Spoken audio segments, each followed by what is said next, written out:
तो question number 1 है, निम्नलिखित कथनों पर विचार करना है आपको और बताना है कि उपरोक्त में से कौन सा सही है। तीव्र गति से चलेंगे थोड़ा। एल्ब्रुस जो है वो रूस का सबसे ऊंचा पर्वत शिखर है और इससे वक्सान, कोबान तथा मलका नदियां जो है वो निकलती हैं। तो रूस का है या फ्रांस का है एल्ब्रुस? तो रूस का सबसे ऊंचा पर्वत शिखर है, करेक्ट है। और इससे बक्सान, कोबान तथा मलका नदियां निकलती हैं, ये भी करेक्ट है। तो दोनों के दोनों करेक्ट है, सी हो जाएगा आंसर। तो देखिए, काकेकस पर्वतमाला पर स्थित एल्ब्रुस जो है वो रूस का सबसे ऊंचा पर्वत शिखर है। इससे बक्सान, कोबान तथा मलका नदियां निकलती हैं। हालांकि यह एक मृत ज्वालामुखी है, फिर भी वैज्ञानिकों का मानना है कि इसके नीचे मैग्मा का भंडार उपस्थित है। क्वेश्चन नंबर 2 है, निम्नलिखित कथनों पर विचार कीजिए। इटली की राजधानी रोम टाइबर नदी के किनारे स्थित है और बोल्गा नदी को इटली की गंगा कहा जाता है। देखिए, 50 बार बताया होगा, बोल्गा को नहीं बल्कि पो नदी को इटली की गंगा कहा जाता है। दूसरा नहीं हो सकता, जहाँ जहाँ दो है। बाकी इटली की राजधानी जो रोम है ना, वो टाइबर नदी के किनारे स्थित है, करेक्ट है पहला केवल। तो इटली की राजधानी रोम जो है वो टाइबर नदी के किनारे स्थित है, जबकि पो नदी को इटली की गंगा कहा जाता है। निम्नलिखित पर विचार करना है। बेल्जियम, लग्जमबर्ग, जर्मनी, स्विट्जरलैंड, उपरोक्त किन किन देशों से फ्रांस की सीमा मिलती है? किन किन से मिलती है? फ्रांस की कैपिटल है, क्या है? पेरिस। और पेरिस है सीन नदी के किनारे। मोस्ट इंपॉर्टेंट है, बहुत पूछा जाता है। तो फ्रांस की सीमा बेल्जियम से लगी है, फ्रांस की सीमा जर्मनी से लगी है, फ्रांस की सीमा स्विट्जरलैंड से लगी है और फ्रांस की सीमा लग्जमबर्ग से भी लगी है। तो इसका आंसर हो जाएगा डी, उपरोक्त सभी। तो फ्रांस की सीमा Belgium, Luxembourg, Germany, Switzerland, Italy, Monaco और अंडोरा तथा स्पेन से मिलती है। निम्नलिखित पर विचार करना है। राइन नदी है, मेन नदी है, एल्ब नदी है। उपरोक्त में से कौन सी जर्मनी से होकर बहने वाली नदियां हैं? जर्मनी कहाँ पर है? यूरोप है, यूरोप में है। तो ऑप्शंस भी देख लीजिए। राइन नदी जर्मनी से होकर बहती है, मेन नदी जर्मनी से होकर बहती है, एल्ब भी जर्मनी से होकर बहती है। तो सारी की सारी जर्मनी से होकर बहने वाली नदियां, डी हो जाएगा उत्तर। ब्लैक फॉरेस्ट पर्वत कहाँ स्थित है? क्वेश्चन नंबर 5 है, ब्लैक फॉरेस्ट कहाँ स्थित है? ब्लैक फॉरेस्ट जो है एक ब्लॉक पर्वत है और ये जर्मनी में स्थित है, जर्मनी में। तो देखिए, ब्लैक फॉरेस्ट पर्वत जर्मनी में स्थित है। यह पर्वत ब्लॉक पर्वत का उदाहरण है। क्वेश्चन नंबर 6 है, ट्रांस साइबेरियन रेलमार्ग किस किस को जोड़ता है? ट्रांस साइबेरियन रेलमार्ग रूस के औद्योगिक प्रदेशों को आपस में जोड़ता है क्या? फ्रांस के औद्योगिक प्रदेशों को आपस में जोड़ता है, स्विट्जरलैंड के औद्योगिक प्रदेशों को आपस में जोड़ता है, जर्मनी के औद्योगिक प्रदेशों को आपस में जोड़ता है। ट्रांस साइबेरियन रेलमार्ग देखिए, जर्मनी के औद्योगिक प्रदेशों को आपस में नहीं जोड़ता, ना ही स्विट्जरलैंड के औद्योगिक प्रदेशों को आपस में जोड़ता, ना ही फ्रांस के औद्योगिक प्रदेशों को आपस में जोड़ता है। ये रूस के औद्योगिक प्रदेशों को आपस में जोड़ता है। इसका आंसर हो जाएगा ऑप्शन नंबर ए। तो देखिए, ट्रांस साइबेरियन रेलमार्ग जो है संसार का सबसे लंबा रेलमार्ग है। यह रूस के औद्योगिक प्रदेशों को आपस में जोड़ता है। क्वेश्चन नंबर 7 है, रूस का मॉस्को शहर निम्नलिखित में से किन किन से जुड़ा है? किन किन से जुड़ा है रूस का मॉस्को शहर? देखिए, कैस्पियन सागर से जुड़ा है ये, और काला सागर से जुड़ा है, इसके अलावा बाल्टिक सागर से जुड़ा है, श्वेत सागर से जुड़ा है। तो इसका आंसर हो जाएगा बी और सी, लाल सागर से नहीं जुड़ा है। तो रूस का मॉस्को शहर कैस्पियन सागर, काला सागर, बाल्टिक सागर, श्वेत सागर, लाडोगा झील से जुड़ा है, इसलिए इसे 5 सागरों का पत्तन कहा जाता है। क्वेश्चन नंबर 8 है, कौन सी नदी यूक्रेन तथा मालडोवा के मध्य सीमा बनाती है और काला सागर में गिरती है? कौन सी नदी है इनमें जो काला सागर में गिरती है और यूक्रेन तथा मालडोवा के मध्य सीमा बनाती है? ये है नीस्टर नदी। कौन सी है? ऑप्शन नंबर बी, नीस्टर नदी। तो देखिए, नीस्टर नदी यूक्रेन तथा मालडोवा के मध्य सीमा बनाती है और काला सागर में गिरती है। क्वेश्चन नंबर 9 है, कौन सी नदी एशिया तथा यूरोप के मध्य सीमा बनाती है? ये मोस्ट इंपॉर्टेंट प्रश्न है, क्योंकि इंडिया एशिया के अंदर है। तो एशिया तथा यूरोप के मध्य जो सीमा बनाती है उस नदी का नाम है यूराल नदी। कौन सी नदी है? यूराल नदी है। और यहाँ पो नदी को इटली की गंगा कहा जाता है। सीन नदी जो है उसके किनारे फ्रांस की राजधानी पेरिस है, याद रखिएगा। तो देखिए, यूराल जो है वो एशिया तथा यूरोप के मध्य सीमा बनाती है और कैस्पियन सागर में गिरती है। और जो सीन नदी है वो इंग्लिश चैनल में गिरती है और इसी सीन नदी के किनारे पेरिस स्थित है। और जो रोन नदी है वो आल्प्स पर्वत से निकलकर जेनेवा झील से होते हुए भूमध्य सागर में गिरती है। 10वां प्रश्न है, निम्नलिखित में से कौन सा ज्वालामुखी पर्वत है? इनमें कौन सा ज्वालामुखी पर्वत है? देखिए, एटलस तो नवीन मोड़दार पर्वत है, ये तो हो नहीं सकता। केन्या पर्वत ज्वालामुखी पर्वत है। किलिमंजारो भी एक ज्वालामुखी पर्वत है। तो इसका आंसर हो जाएगा ऑप्शन नंबर सी, ए और बी दोनों। तो एटलस पर्वत अफ्रीका का एक मोड़दार पर्वत हो गया और एकमात्र है वो, एकमात्र जो यूरोप तक है जिसका विस्तार। और अफ्रीका स्थित किलिमंजारो तथा केन्या पर्वत जो है वो ज्वालामुखी पर्वत है। क्वेश्चन नंबर 11 है, निम्नलिखित में से कौन सी अफ्रीका की झीलें हैं? ताना झील, विक्टोरिया झील। देखिए, विक्टोरिया झील तो है अफ्रीका की झील और न्यासा भी है अफ्रीका की झील, ताना भी है। तो सारी की सारी अफ्रीका की हैं, डी हो जाएगा इसका उत्तर। तो नसीर झील, ताना झील, अबाया झील, विक्टोरिया झील और न्यासा झील अफ्रीका की प्रमुख झीलें हैं। क्वेश्चन नंबर 12 है, नील नदी के संदर्भ में निम्नलिखित कथनों पर विचार कीजिए। यह विक्टोरिया झील से निकलकर प्रशांत महासागर में गिरती है। इससे होकर विषुवत रेखा गुजरती है और श्वेत नील तथा नीली नील इसकी प्रमुख सहायक नदियां हैं। नीचे एक्सप्लेनेशन देख लीजिए, मतलब नीचे ऑप्शंस को देख लीजिए और उत्तर दीजिए। अच्छा, नील नदी के बारे में कम से कम 6-7 बार तो बताया ही होगा टेस्ट सीरीज़ में कि प्रशांत महासागर में नहीं गिरती है ये गिरती है कहाँ पर, मेडिटेरियन सी में, भूमध्य सागर में गिरती है। अब एक से ही आपका पूरा आंसर आराम से निकल गया, देखिए 2 और 3 हो गया ना, हो गया इसका आंसर।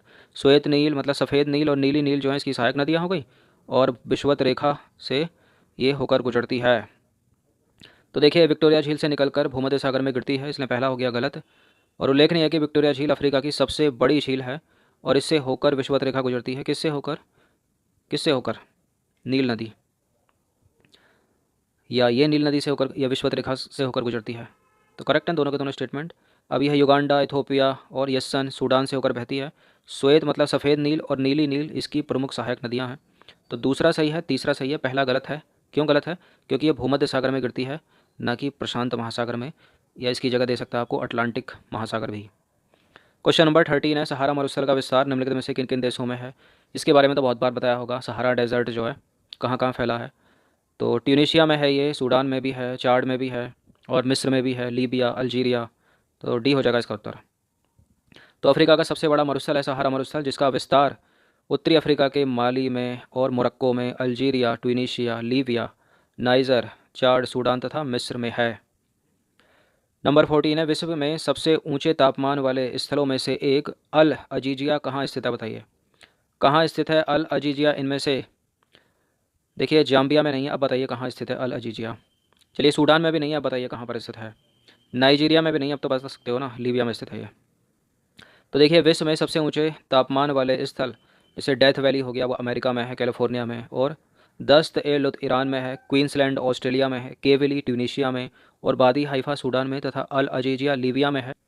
नंबर 15 है, हॉर्न ऑफ अफ्रीका में कौन सा देश सम्मिलित नहीं है? ये भी मोस्ट इंपॉर्टेंट है। हॉर्न ऑफ अफ्रीका में कौन सम्मिलित है, कौन सम्मिलित नहीं है, इस तरह से पूछ ले जाते हैं। तो इसका कोड है सीड। क्या है इसका कोड? सीड है।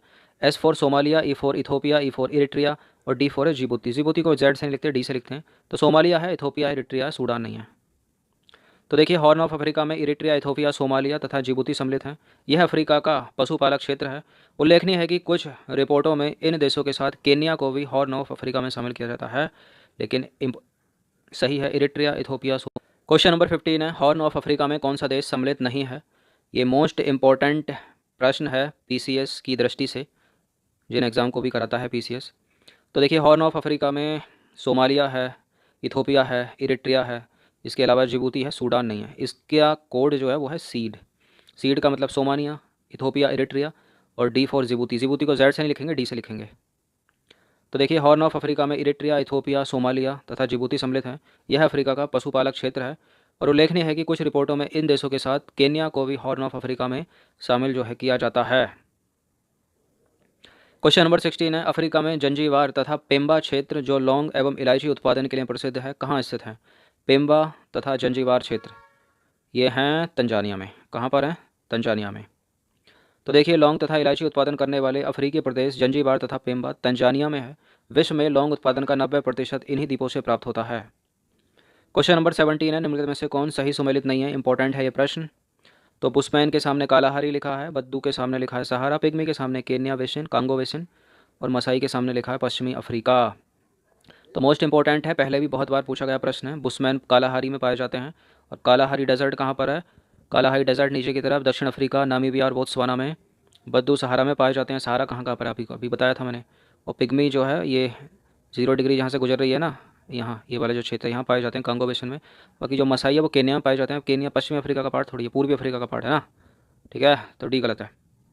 तो देखिए बुशमैन कालाहारी में हो गए, बद्दू सहारा में हो गए, पिग्मी कांगो बेसिन, और मसाई हैं पूर्वी अफ्रीका ना कि पश्चिमी अफ्रीका। क्वेश्चन नंबर 18 है, निम्नलिखित कथनों पर विचार कीजिए। 2 स्टेटमेंट है, बताना कि कौन सा सही है इनमें। नाइजीरिया को तेल ताड़ का देश कहा जाता है, और हाउसा, फुलानी तथा येरुबा नाइजीरिया की प्रमुख जनजातियाँ हैं। जनजातियाँ हैं या कुछ और हैं? देखिए जनजातियाँ ही हैं, दोनों के दोनों करेक्ट हैं, सी हो जाएगा उत्तर। तो नाइजीरिया ताड़ तेल उत्पादन के कारण तेल ताड़ का देश कहा जाता है, और येरुबा, फुलानी, हाउसा जनजातियों का संबंध नाइजीरिया से है। क्वेश्चन नंबर 19 है, फेल्लाह शब्द का प्रयोग मिस्र में निम्नलिखित में से किसके संदर्भ में किया जाता है? क्या है फेल्लाह? बड़े पत्तन है, एक प्रकार की जनजाति है, उत्पादक क्षेत्र है, किसान है।